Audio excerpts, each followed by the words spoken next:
جی بسم آج 18 ستمبر کو جو الیکٹرک بسیں ہیں علی پور چٹھا میں آ کی پہلی بس جو ہے علی پور چٹھا میں آ گئی آپ کہہ سکتے ہیں علی پور چٹھا کی کریم جو ہے اس میں سفر کر کے خوشی کا اظہار کر رہی ہے، لوگ مٹھائیاں تقسیم کر رہے ہیں، اس کے علاوہ لوگ گل پاشی کر کر پھول برسا کر خوشی کا اظہار کر رہے ہیں۔ علی پور چٹھا کو ایک خوبصورت اور بے مثال جو ہے سفری سہولت سے لوگوں کو مستفیض کیا جا رہا ہے۔ میرے ساتھ افغان افضل چٹھا صاحب ہیں، وہ اس خوشی کے موقع پر کیا کہ ان سے بات کرتے ہیں۔ بسم اللہ الرحمن الرحیم۔ آج اللہ تعالیٰ کے فضل و کرم سے جو الیکشن میں ایک وعدہ تھا علی پور کو ٹرانسپورٹ کو تحفہ دینے کا، وہ اللہ تعالیٰ نے آج پورا کیا ہے۔ یہ اللہ کا خاص فضل ہے۔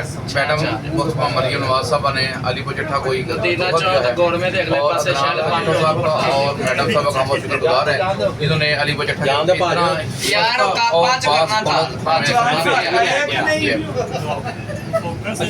صاحب یہ کتنی گاڑی ہیں، آپ بتا سکتے ہیں کتنی گاڑی علی پور چٹھا کو ملی ہے؟ کتنے انشاءاللہ پورے گجرانوالہ میں یہ تقریباً 150 علی پور چٹھا اس پہ انشاءاللہ ہماری 16 بسیں چلیں گی۔ خوش ماشاء اللہ۔